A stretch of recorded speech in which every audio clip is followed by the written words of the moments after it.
તો અમદાવાદના નારોલ વિસ્તારમાં પીપળજ ગામે યુવકને તાલિબાની સજા આપતો વિડીયો વાયરલ થયો। આરોપ છે કે યુવકે ટાયર સહિતની વસ્તુઓની ચોરી કરી હતી, જેના કારણે અમુક લોકોએ તેને લાકડી અને દંડાથી માર માર્યો। ચોરને માર મારતો આ વિડીયો વાયરલ થતા પોલીસે વિડીયોના આધારે તપાસ શરૂ કરી છે। તો તાલિબાની સજા આપતો વિડીયો સામે આવ્યો છે। તેને ચોરી કરી હતી અને તેને તાલિબાની સજા આપવામાં આવી। આ સાથે જ પોલીસે હવે આ વાયરલ વિડીયોના આધારે તપાસ શરૂ કરી છે।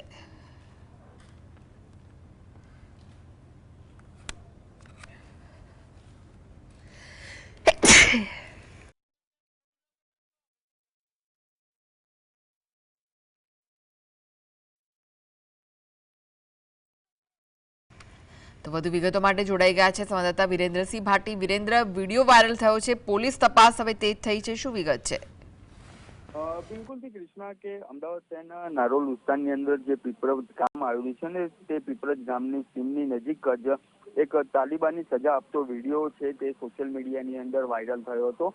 વિગતવાર જો કૃષ્ણા વાત કરવામાં આવે તો પીપળજ ગામની જે સીમમાં જે યુવક તેના જે નોકરી છે તે તેના માલિકના ત્યાં કરતો હતો, પરંતુ તે યુવકે ચોરી કરી હોવાની આશંકા રાખીને તે જ ગામની અંદર સીમની જાહેરની અંદર જે આરોપીઓ છે તેના દ્વારા તેને તાલિબાની સજા છે તે આપવામાં આવી રહી હતી ને વિડીયોમાં સ્પષ્ટપણે નજરે પડી રહ્યું છે કે અમુક લોકો તેને લાકડી અને દંડાથી માર છે તે મારી રહ્યા હતા અને આ યુવક દ્વારા ટાયર ચોરી તેમજ અલગ અલગ ચીજ વસ્તુઓની ચોરી કરી હોવાની વાત છે તે હતી ને તે ઘટનાને લઈને જ તેના માલિક દ્વારા તેને માર છે તે મારવામાં આવી રહ્યો હતો અને વિડીયોમાં સ્પષ્ટપણે નજરે પડી રહ્યું છે કે તેને તાલિબાની જે સજા આપતા હોય છે તે રીતના જાહેરમાં મારવામાં આવી રહ્યો છે। વિડીયો છે તે બન્યો હતો અને સોશિયલ મીડિયાની અંદર વાયરલ થયો હતો।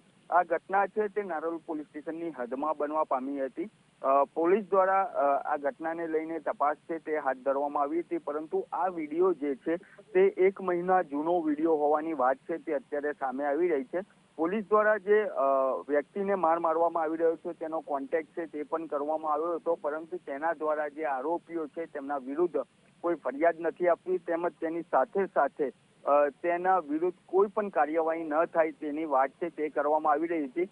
એટલે કે કહી શકાય કે આ જે લોકો તેને મારી રહ્યા છે તેના જે અમુક ચોક્કસ જે લોકો છે સમુદાયના તેમના દ્વારા માર મારવામાં આવી રહ્યો છે અને તેને ડર ધમકી આપવામાં આવી હોવાની વાત છે તે પણ સામે આવી રહી છે। એટલે કે ક્યાંક ને ક્યાંક જે સામાજિક તત્વો હોય છે ને આ પ્રકારની ઘટનાને અંજામ આપતા હોય છે।